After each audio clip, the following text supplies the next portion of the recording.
can hear you on here. You Okay. on IG? No, I'm not on IG. Do I need to? How do I get on? Just go in so I could add you. No, I Oh, don't well, think you. he would have the game. I definitely think he would have stayed away from that for sure. I don't think he would have gambled on the game. Do you think he would have? I mean, I do like what he said. Or were they envious the fact that he was larger than NBA? I don't think they were envious. It just can't be that your best player is out here gambling his life away. It just can't be like that. I think he would have drew that line. I think he would have drew that line. Well, you're right. He would have bet on himself over anybody. He would have bet on himself over anybody. What's up, Facebook? We got Facebook and IG going today, so like I'm You on going the back you and on the forth. IG live with it? Yeah, You on you the can't see it. six man live? 6-man live. Oh, it just said you started. I'm about to get. Okay. Yeah, you can't see it. So how you doing the dual sound? Is it going? I don't think it's going to affect it. I hope it don't. I guess because you're on 2 different platforms. You can't hear the echo I anywhere. just turned the volume down on my computer. I'm gonna turn it down on my phone so I can hear you on the computer. All right, we here. We here. Yeah, we was having a discussion. I mean, we jumped right into it. I'm talking to the coach over at CMIT. We talking about Mike's gambling problems, and Isaac too. So let me just retract right quick. Got it. We thought I'd say went to Mike's gambling. Isaac said, was it a problem, or were they envious of the fact that he was larger than NBA?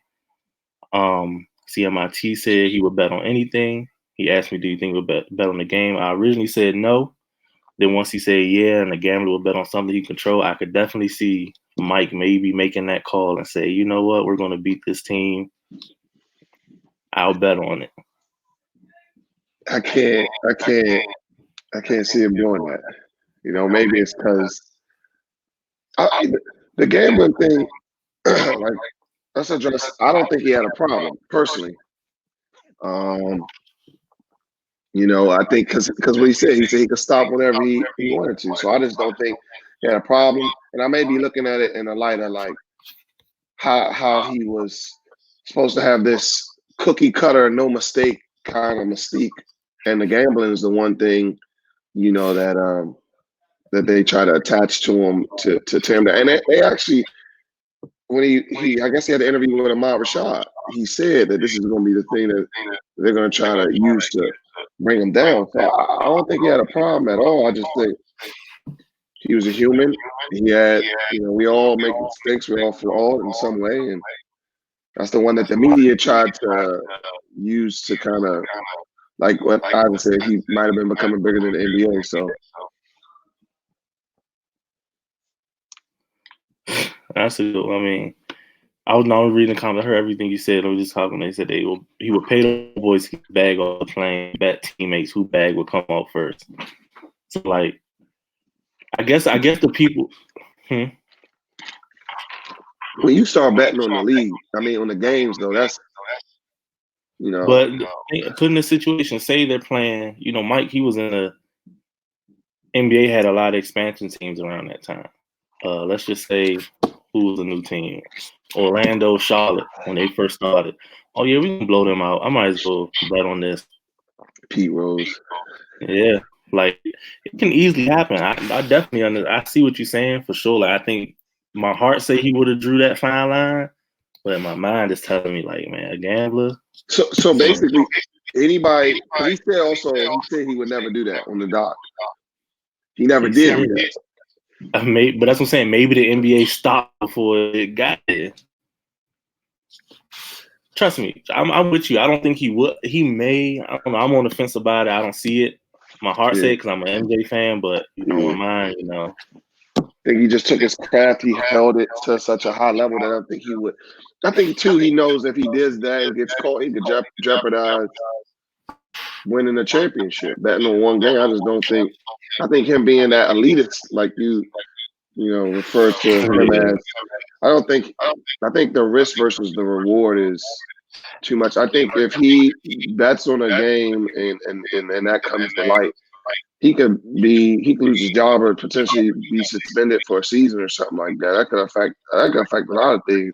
I just don't think the short-term monetary, because I don't think he was a materialistic or someone chasing money. He said his basketball, his art, his craft was his biggest endorsement. So I don't think he would. I think it's kind of, I think that's the thing. Like it's a story. It's like let's flaw this. Let's throw some mud on him real quick. We go right. We starting with the gambling because on that Slim Bowler. What's the guy?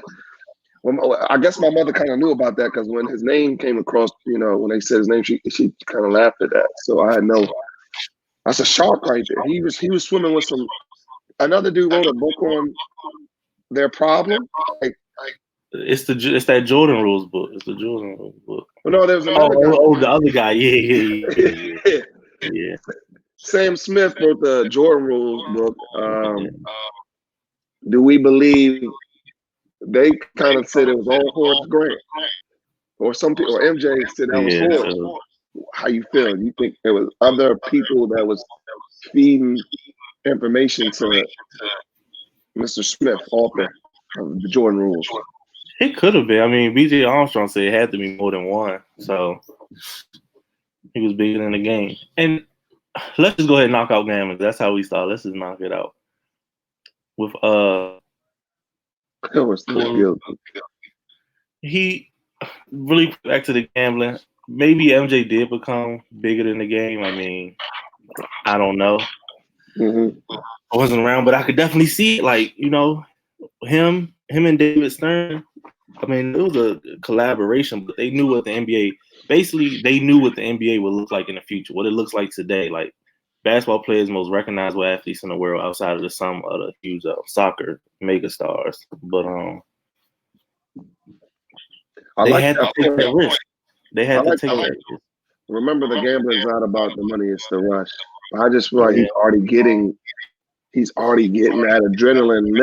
Like I don't know. I just can't imagine. I can't see him doing that. But again, it's a story. Who knows? Yeah. Horace definitely said some stuff, man. More than others, probably, right? Horace, he definitely. I haven't read the Jordan Rules book in probably like over a decade, but I definitely remember his name being there a lot. So, of course, he said they had a great relationship. So maybe it was like, I'm not going to say it was Horace, but he talked about Horace a lot in that book. So that relationship, he probably got comfortable a lot of times and it just slipped up. Hey, you know what Mike said? It just happened. You jeopardizing that. See, that part for me was hard to digest. Or like, I don't know if Horace did. I was just saying, like, when you in a locker room, being in a locker room as an athlete, you're just not supposed to repeat stuff. So Horace probably did do some things or say some things he shouldn't have, but I like when other people came in his defense and say couldn't have been just him because of the information and Sam Smith said, I was an investigative reporter before I was a journalist. So those are kind of two different professions. And he made them blend well. So yeah, for sure. So we talk about Horace. We talk about gambling. Let's go ahead and start running back from the top. Kobe, that little Laker boy. Yeah, the little Laker boy. That was funny to see. I mean, from what it seemed like, that was the beginning of their relationship, though. Like a true relationship. It's like that was the beginning. So I'm glad they got Kobe in there. Rest in peace to the great.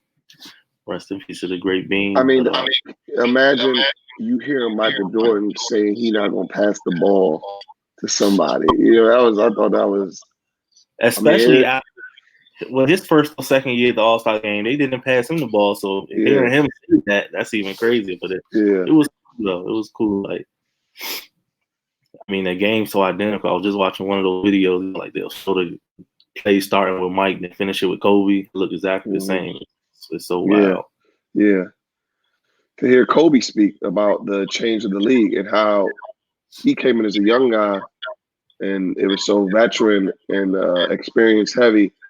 And now the league, right now, the league is not like that, you know. Yeah. And the way, again, we kind of talked about this in previous episodes. If you've been following us recap, science and technology has advanced in such a time where we're forgetting how old LeBron is. Yeah, So he's 34, 35 doing all this stuff. And Vince Carter was still, this was his last, 40 so crazy. Rest in peace to Kobe Bean Bryant.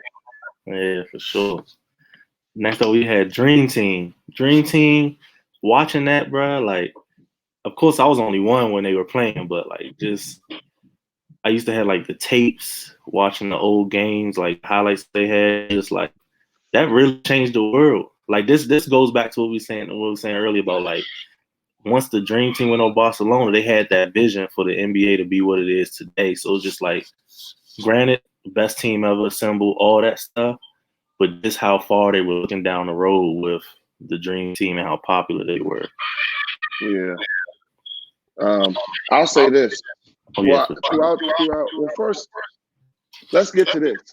Can we finally say it wasn't Michael Jordan, or y'all still Isaiah Thomas not playing? Because MJ, has he been carrying that with him, or did he just did he dry snitch, or did he snitch, or did he not care? Because for so long I've been under the impression it was all MJ, and that was all MJ's doing. Now they shaped it like, wait a minute, you got Scotty, he had issues with all these guys. And again, being in the locker room, being in a team environment, working with just knowing the energy difference when you're working with people that you enjoy their company and you don't. It makes a difference when there's someone around you that you don't want to be around, no matter what the goal is. Now, sometimes, you got people, they still would have won, Yeah. But was it Michael Jordan? Was it Magic Johnson? Was it a combination of all? I think it was definitely a combination. Like you said, for such a long time, everybody's been under the assumption that it was all Mike, but I think it was everybody.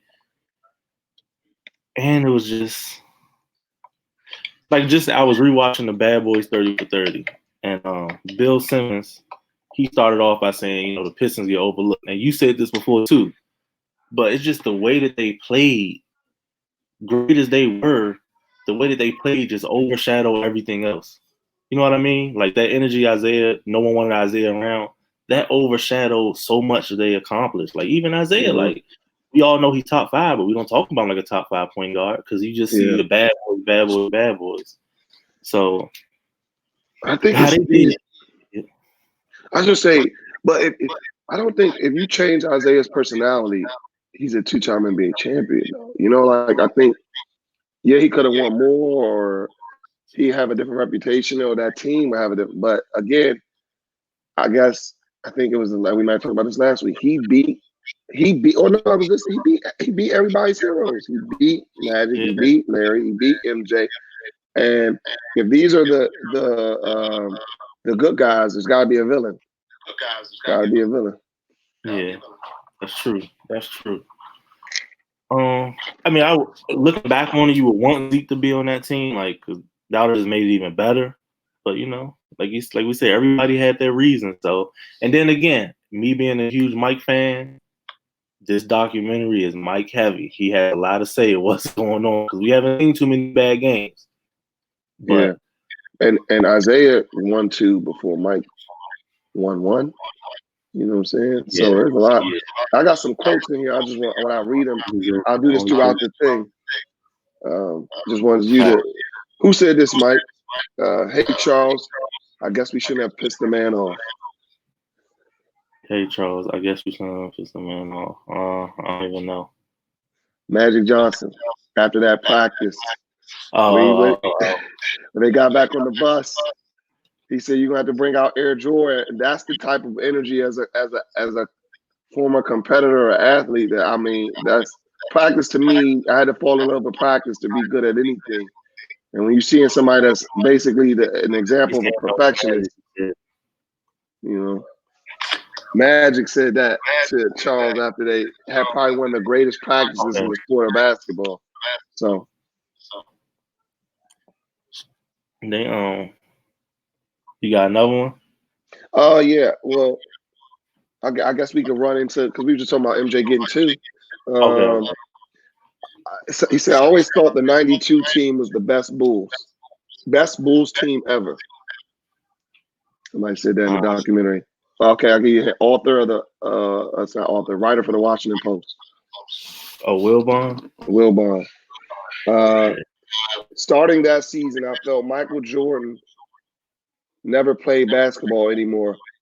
He just knew how to win. Teammates.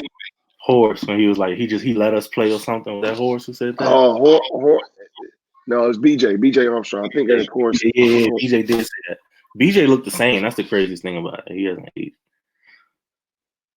I'll say what my wild moment. Oh, I got one more for you, and I got something for later. But you guys going to the pool? Phil said that. He said, and then the response was, "No, I'm going to Hooters." I don't know. Dennis Robbins. You know, Hooters back then is like the strip club, probably. Yeah. You know, you say that on TV. I just think. Oh my bad. Go ahead.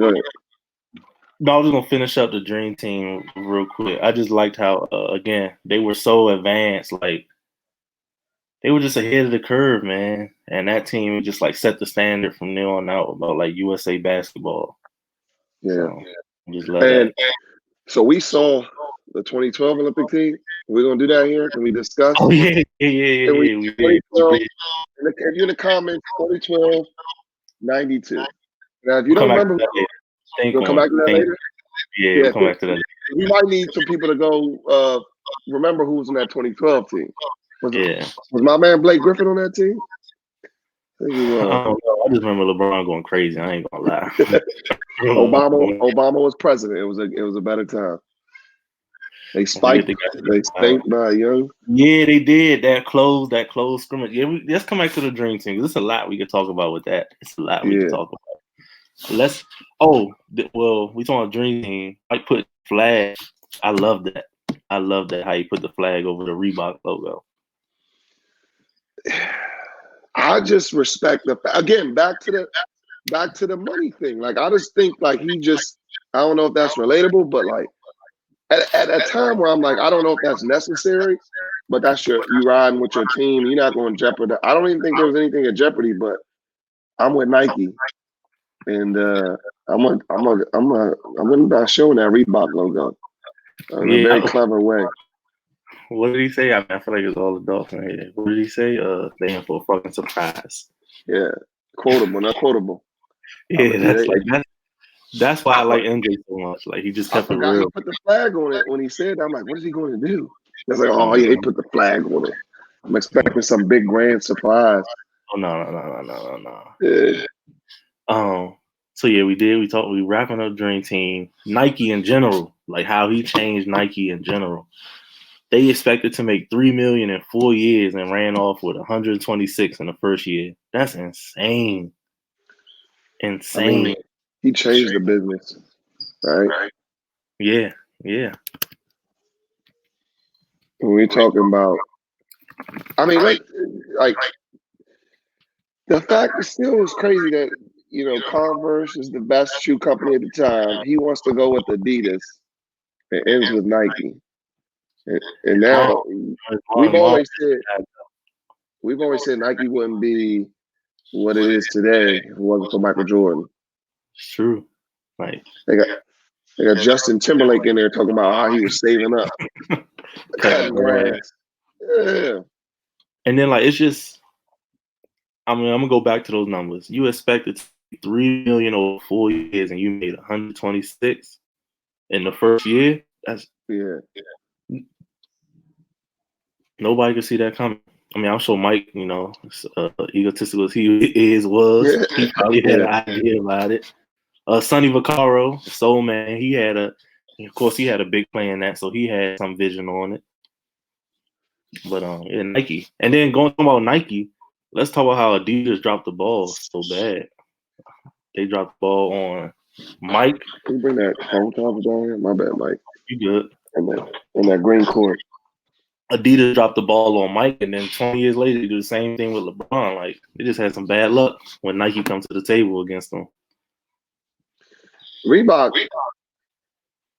I mean, them warm-ups them Olympic joints was clean. Yeah. Though. I mean, they were tough back then. Reebok had it back then for sure.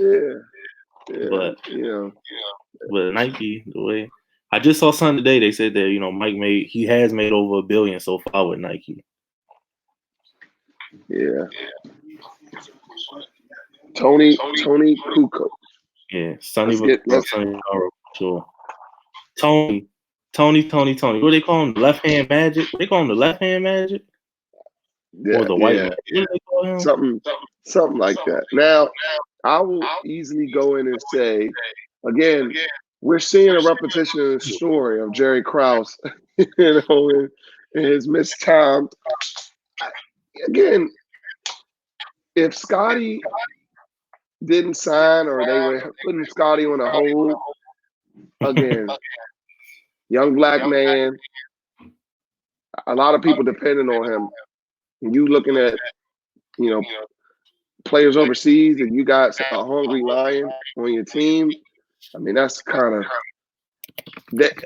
Again, Wilbon thought what they did to Tony was they was out of line, but again, it's sports, and he still ended up playing for the Bulls and being a teammate. And I mean, I just like too that they painted that back picture of where he was from and how he wasn't a pushover, and was able to come back even though they still got whooped.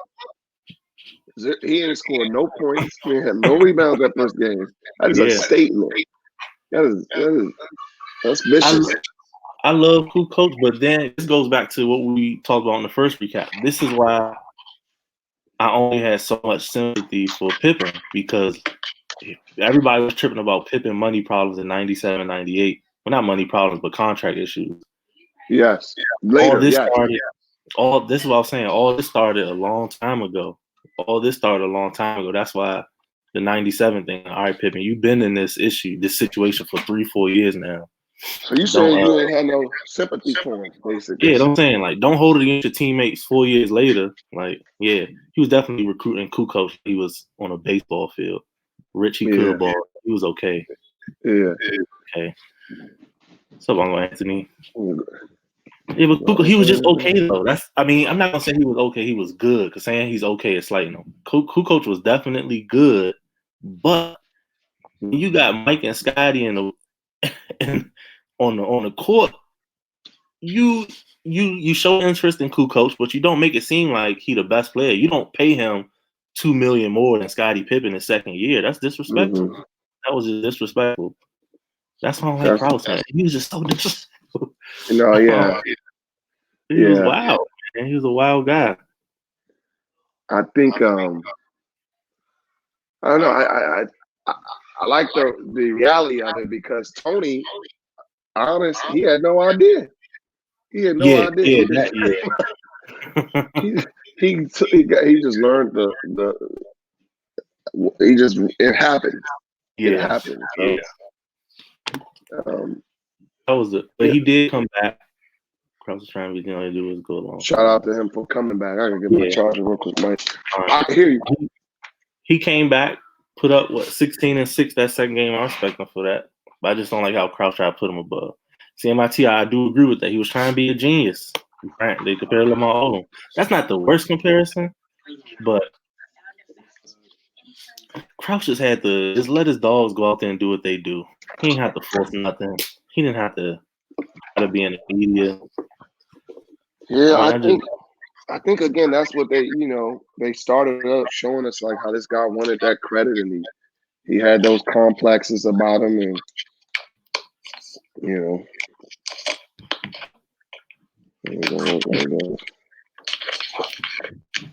Scottie killed himself with that contract. He did.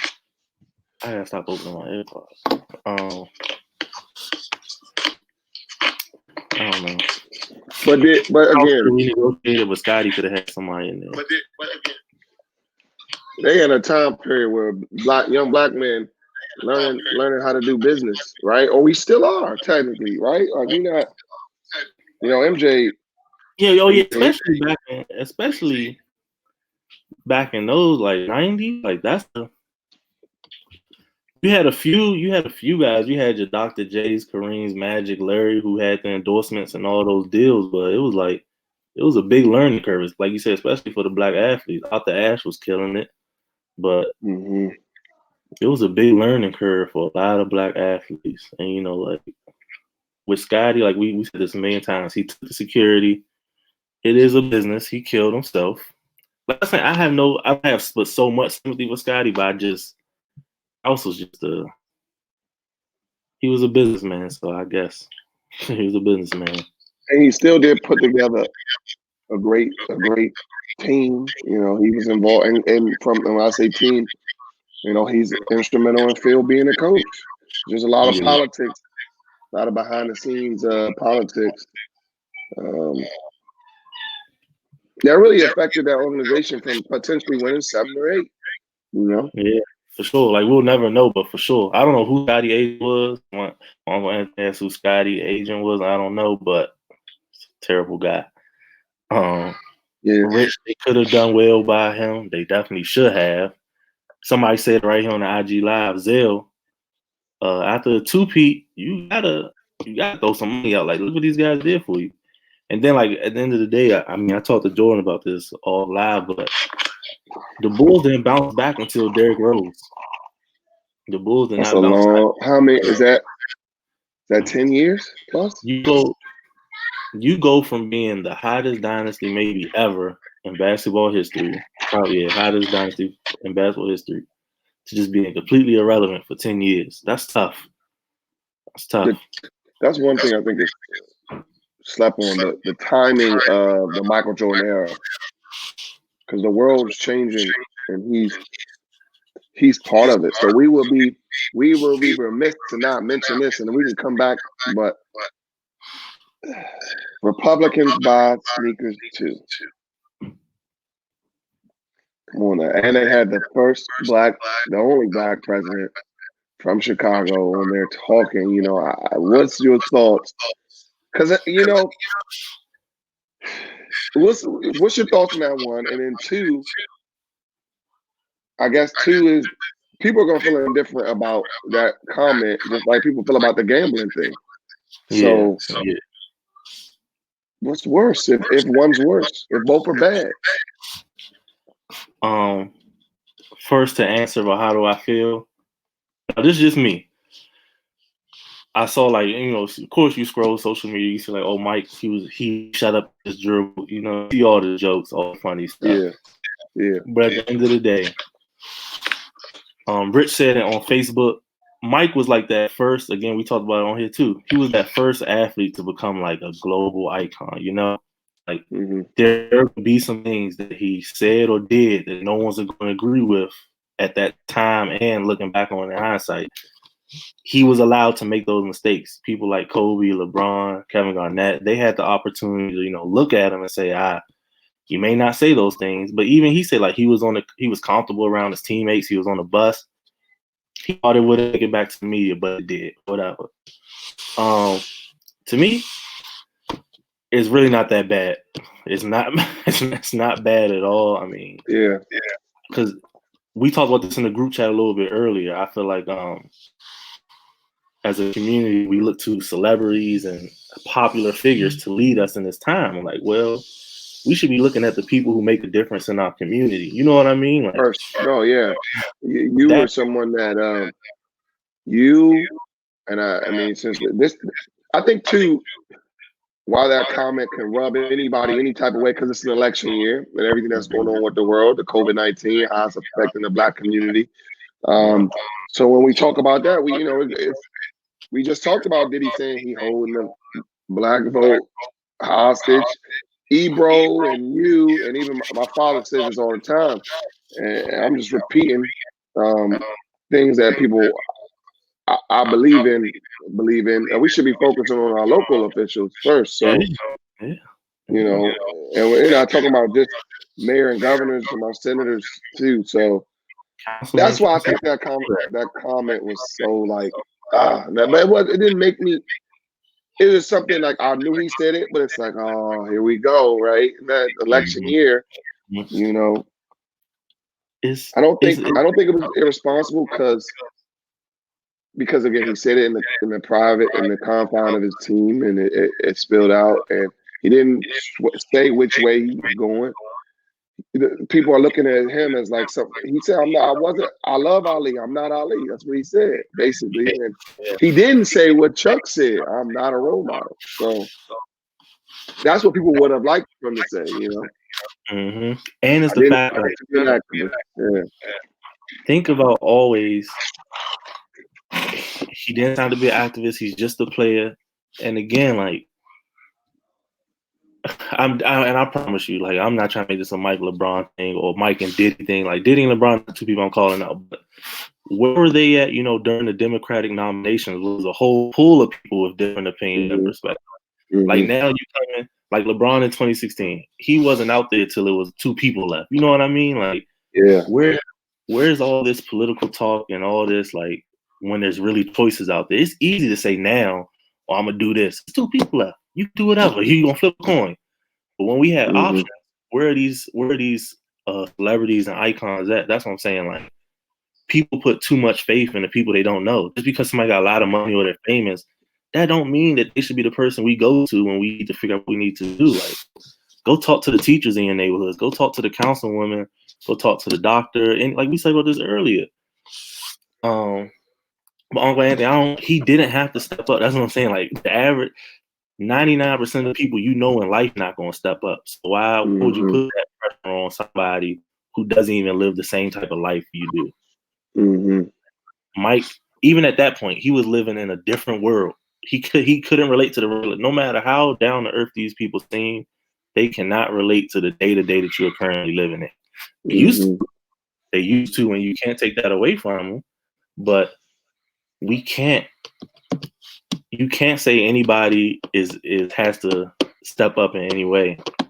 The greatest doesn't have to step up. Again, I'm not going on LeBron or Diddy or anybody else who steps up, but they only step up when it's easy.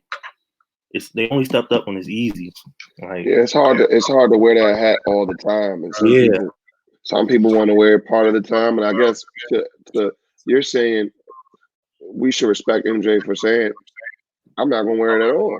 You know, exactly. I'm gonna do. And when he did, he said he made some donations to the campaign. But I mean, I think people. It's a good. You said we shouldn't always look to celebrities for everything. But I mean, there's this idea, and I don't know if it's right or wrong. Part of my life believes it's right is that when you get to a certain status in the Black community, you're supposed to give back. You're expected to always give back. But I think MJ said something that was, I wish I would have wrote that quote down. It's about living up to the expectations of other people. Like, that's going to drive you crazy. So, and he might have used it in reference to this specific topic, but I think that applies to a lot of things. The expectations of other people. I mean, it can. It's not fair sometimes. It's like I didn't know he did that thing when he didn't talk to the media.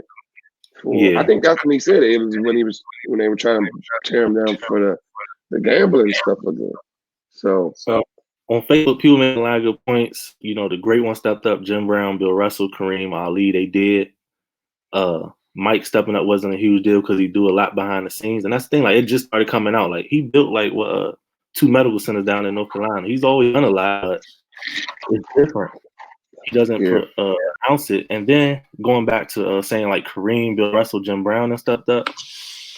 Mike was it was a different time. Like, again, he was becoming a global icon. Like, Mike inspiration. You know how? So I'm not comparing the two before someone lose their mind. But you know how Obama ran on hope? Like, his thing was to give everybody hope, right? Yeah.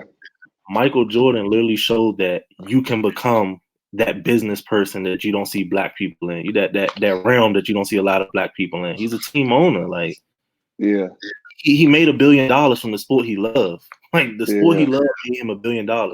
He was here to show young black athletes you can do more than just that.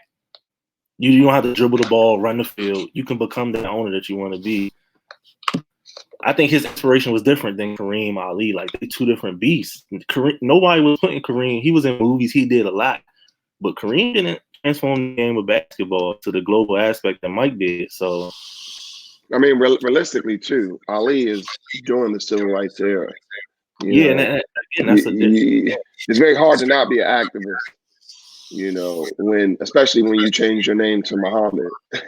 We're in, we're in a war. It's a lot.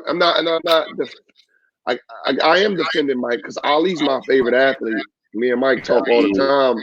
Mike believes Tyson, and I ain't gonna go on for that, but he believes Tyson could beat Ali in his. But I like Michael Jordan's my favorite basketball player of all time. If I had to pick one, it'd be him and then Kobe. But I mean, I don't.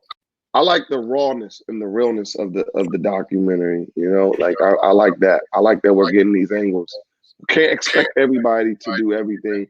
And I think when we mention Michael Jordan or Muhammad Ali, in some sense, it's gotta be flattering to him. In some sense, even though he's built this empire, whether it's right or wrong, or whether it's because MJ needs to be more like Ali or whatever it was. There's these expectations people have of LeBron now. Or look at Floyd. Floyd is a perfect example of a money man and probably the most successful athlete. If you're just talking about in sports, he never lost. He took bronze in the Olympics. But when you're talking about living as a role model and example, if you look at his life outside of sports,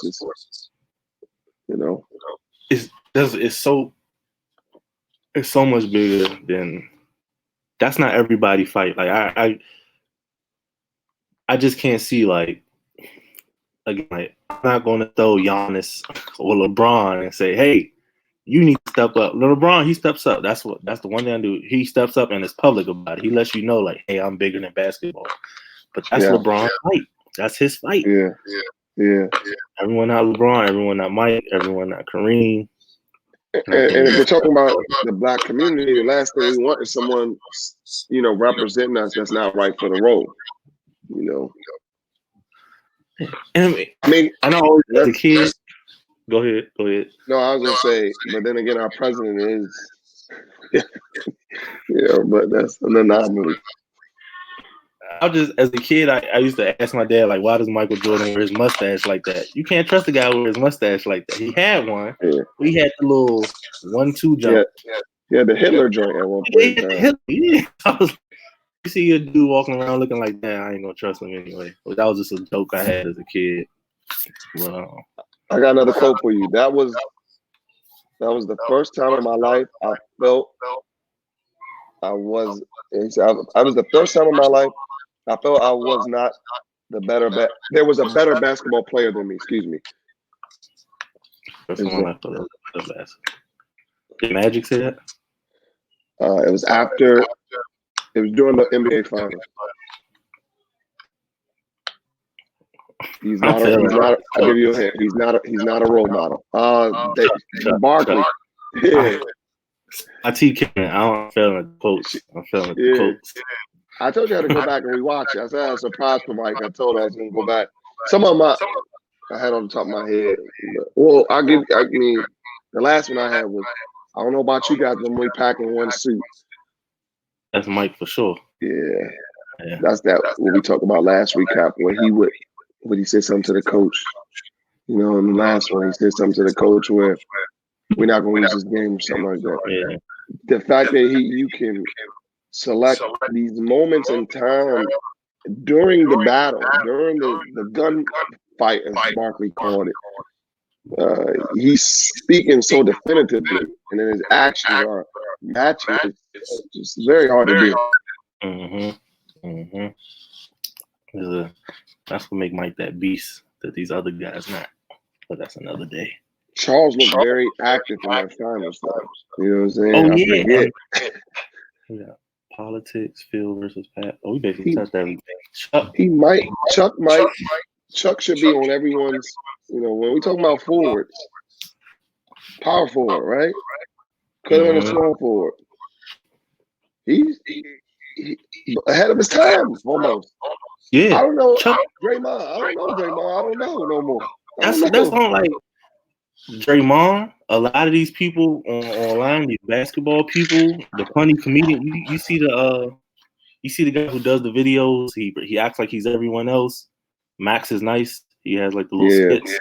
He thought he didn't know Charles Barkley was this tough until the documentary. I'm like, see, this is what happens. You give all these people this power. They don't know anything about the sport. They just find their little lane and wiggle in, and everybody can't let these guys do that. And Draymond, I mean, you know how I feel about that. We talk about that all the time. Draymond, they need to test him. As soon as basketball start back up, they need to test that man because he is on something. He is on something. Barkley top 20, Green won't finish the top 200. I don't know, man. Draymond can stretch the floor. He could pass. I just think Barkley. I just don't know who really could impact the game more because I think impact LeBron has changed like how you view impacting the game, but he's no LeBron. You know what I'm saying? Like Draymond not doing that. He can give you a triple double, but Charles give you that mean double and then still give you 5 assists. Yeah, a few blocks, Draymond, man. This is why, again, you let these people in the media say oh, you need rings. Rings. When we debating rings, me and you say this all the time. I'm only counting rings when we talking about the Mount Rushmore players. You know what I mean? That ring talk not for Draymond. He's a defensive player of the year. Cool, he got that, but that ring talk not for him, and he let that go to his head. Especially for him to say him and Steph changed the game. Like, come on, man. You could pick any solid forward in basketball to run the floor and make those passes. Like, let's not make Draymond into this ultimate playmaker that he's not. Like, not taking away from the game. You're right. It's the players that surrounded him. Like you put Barkley on that team. They may not. They don't need KD. You know what I'm saying? And that's why Mike say we don't that Mount Rushmore rings is because the hip hopping around when people started playing with each other. So he's throwing rings around the Chuck. Like, come on, man. And it could just be his ego, but I'm like, if he didn't know Chuck was like that, he got some issues. He needs to go back and watch some videos. But Charles is a dog. Mean. Yeah. Yeah. Draymond be faking. What Lonzo Ball said? He said, "Come on, this the NBA. Ain't nobody gonna fight." And Draymond knows that. That's why he walk around faking. Yeah. Hey, come on. Charles tried to fight Shaq a couple times, and they still getting at it. Yeah, and I tell you all the time, Draymond doesn't have not one skill that translates to any team. You can't put him on any team and he's gonna do something great. He doesn't have that in him. Yeah. So, and he do talk about KD like KD was the bum walking on the team. That's crazy too. Yeah, he's a wild guy. And Draymond, I can't make this all about Draymond, but this year he didn't do anything different. Like, come on, man. He was saying, I'm not gonna go out there and get 30 a game. That's not me, but I'm like the mentor on the team. Like, come on, don't give us that. No one wants to hear that. That's the way out. That's the way out. And now, that, we always talk about LeBron being so media savvy. The pressures of being Michael Jordan, waking up. I mean, when they went on that, part, I was like, man, I'd be enough is enough. I'm gone, or not today, or not this month. As soon as you go outside, there's cameras in your face and people running at you. I mean, that's gotta be. You gotta be built different.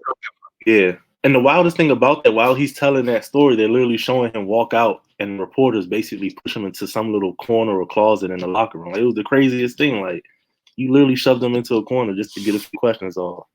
Mm-hmm. That's a lot of pressure. March 27th, 1998. They go to Atlanta. They play in the Georgia Dome. 62,000. That was crazy to me. That was my wild moment. Numbers. That's numbers. Basketball in a football arena. I think like you got to grasp that idea. Like you go, not making fun of the Wizards, that's the home team, but you go there and it's not even that. Like they may have 2,000 empty seats, and you be like, "Oh, this thing is packed out." You know what I mean? Like, "Oh, this packed out tonight." It's 2,000 empty seats, but it's still packed out. We talking about 3 times as many people for a basketball game, man. And it's not like they was in Chicago. They was in Atlanta. Of course, it was in Atlanta. Of course, they was in Atlanta. I will say the soundtrack to these documentaries have been on point. Don't be surprised if they bundle that up on Apple Music or iTunes or CDs. I mean, I know who's that since episode 1. I've even heard LL, A Tribe Called Quest, Outkast now. I mean, it's been a pretty good soundtrack too. But I do think we should. I just wanted to mention that the fact that he went in a football arena. It wasn't the Olympics, you know. It wasn't. It was the Chicago Bulls.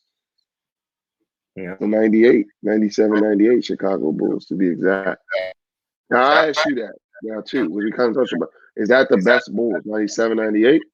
If you had to pick one year or one season, I mean, obviously we're talking about the 3 versus the championship ones. And they all got the same. You know, they all got feel, right? I could pick from the first 3P too. Yeah. I'll probably And if you're in the comments, you got a year, go ahead and drop it. 92, 97, 98, whatever you think, 97 or 98. They own it. CMIT Lady Tigers. 97, 98. I want to say 96 because you know they rolled off 72. I probably monumental feat until Draymond came along.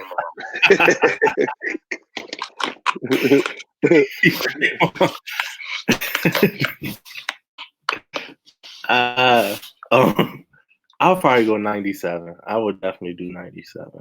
I was actually going. That's the same for me, actually. And 97. Rodman. Definitely the 97 model was the best. Like people always say 92. I thought about saying 92, but I haven't done that. People always say like Michael Jordan, like you look at the 80s, he was probably like just like the most fascinating player to watch, like offense, defense, everything. 90s he was a champ. But a lot of the people say like that second 3P, he was playing like perfect basketball. Like his execution was just amazing. And it's just really, you could pick any 3 of those teams against anybody, and I'll probably go with any time because it's just like, I don't know. It's like they operate on a whole different level. You jump back to 92. That's what he's calling me. You jump back to 92, and he gives Clyde Drexler the shrug. I think everyone knows of the shrug, right? But did everyone know that was Clyde Drexler guard him, and he was looking at Magic, the first MJ. You know, that's that mentality of saying I'm going to do something and applying every bit of pressure you can to make sure you do it. Definitely hop on that big guard, and that's with Harper. That makes such a difference. Like, I need to change my background. I had the little poster and I had that newspaper and the T-shirt. I got this Breakfast Club. Jordan, Pippen, and Harper. They used to wake up at like 5 in the morning, and do workouts, and they call themselves the Breakfast Club. Like, I don't think people understand like what they were doing to be that great. You know what I mean? Like, sacrifice. Yeah, they sacrificed a lot. And Harper, like you said, Harper being that big guard, like that's tough. That's just a tough matchup for anybody ever. And it worked out before practice. Like they were just like when people talk about Breakfast Club, like for a good point in my life as an 11, 12-year-old kid, I didn't know anything about the movie The Breakfast Club. Charlamagne started that show. I didn't know about the Breakfast Club. I knew was that poster with Michael Jordan and Scotty and Ron Harper. Like, I gotta find it. So it's just like they different. Yeah. Magic and Larry, come on. Challenge, and that's what you gotta do to separate yourself. You know. You want to hop back to that? We got about 7 minutes left. You want to hop back to that Dream Team? Well, you know, we can talk about that Dream Team 2012 Dream Team. I mean, 2012 Dream Team. Roster, yeah. 2012. That sounds easy, but yeah. You going with 2012? I mean, honestly, it's not far fetched. It's not far fetched again because of you know, that we can, all things considered, Anthony Davis, James Harden, Tyson Chandler. These not even the stars of the team. Kevin Durant, Russell Westbrook, Kevin Love, Chris Paul, Carmelo Anthony, Kobe Bryant, and LeBron James. Yeah, that's tough. Who's guarding LeBron? I know that. Come on, you can't add Dream Team to those other years. You can't add Dream Team. It's only one Dream Team. That's the high level of IQ and science and technology and athleticism. Yeah, that's, that evolution puts 2000 over here, but that 92 team was special. Like, and Chandler, I was just getting ready to hop into that. Larry and Magic. It's not we talking about 85 Magic, 85 Larry. We talking about Larry basically didn't even have a back at that point. Like Magic out there commentating practices. He wasn't the same player. So it's you got Christian Laettner, David Robinson, Pat Ewing, Larry Bird, Scottie Pippen, Clyde Drexler, Carmelo, John Stockton, Chris Mullins, Charles Barkley, Magic Johnson, and Michael Jordan. Oh, and that, like, as gifted as Clyde was, he wasn't doing nothing with Russ and Kobe and all that. Like, yeah. And that boy from West Baltimore. I mean, Melo is the ultimate Olympic player too. People forget about that. If you have one Mr. USA, that's Melo. We gotta go with 2012. Yeah. I mean, and I think that the old Larry, to Chandler's point, old Magic is a great point.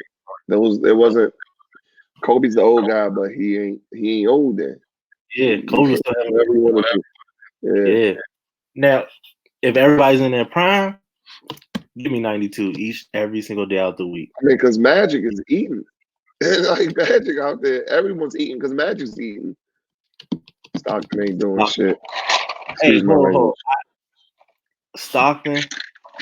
Yeah, the 92 team, they had Pat, David Robinson, like they were the 8 inside the paint, sure. But lately I've been seeing people give John Stockton a lot of bad rap, saying he wasn't good unless Carmelo. Stop. Like, just please. What that Michael Jordan? Stop. Get help. That little head. John Stockton was a dog, and the thing was, people were like, oh, he didn't give you 20 games. All right, but he gave you 16. And with that 16, he gave you 12, 13 assists. Like, it's a lot of people who giving Stockton, like, he wasn't this, he wasn't that. And I'm just like, I really thought we had a conversation about basketball, but it stops there. Well, man, Terrell jumped in this joint. I mean, we've been arguing that 2012-92 joint since 2012. 2011, it's about to be 10 years of arguing that. We had the fortune of watching them in the MCI, Verizon Center, whatever y'all want to call it, depending on your age. Obama was in the house. Obama. And again, like Stockton, he looks crazy compared to those guys. I'm saying Stockton as an individual player, he's a great guy. Of course, 2012 eats him up. Like Brant said, Russ coming down, he gonna eat it. That's not even a snap. He's just gonna run straight through that. And they had late. Yeah, they did. Before you bring my man Mr. Christian Boo Jackson in here, let's preview that next episode. What's that next episode? 2 episodes looking like. What are they doing next 2 episodes? I lost the last 20, 30 minutes. I think the kids were up. I didn't really get to pay attention. I'll tell you what they're doing strategically. They're cutting it off when they reel you in and they go to credits. His father. Maybe said it might be his father. His father. I thought they were in a. I don't know if they were in a game series or something in the playoffs. I don't know what. There was something going on at the end right before they cut it off. Mike to baseball. The last 20, 30 minutes, the kids were like up, and I couldn't give it my all. I will say these last 2 might be my favorite just because of the information, the amount of people, the time span, the 90s, the focus of Prince, everybody. Do the Right Thing, Mars. I mean, I like when they did Dennis, I like when they did Phil, and I like when they focused on Scotty as well. But those people are always going to be in it, and it's not taken away from those individuals. Or Jerry Krause was like the first or second episode, whatever. He keeps coming back, but I just like Magic and Kobe and Isaiah, the Dream Team. So, and then these new characters, Slim Bull, the Shark, the drug dealer.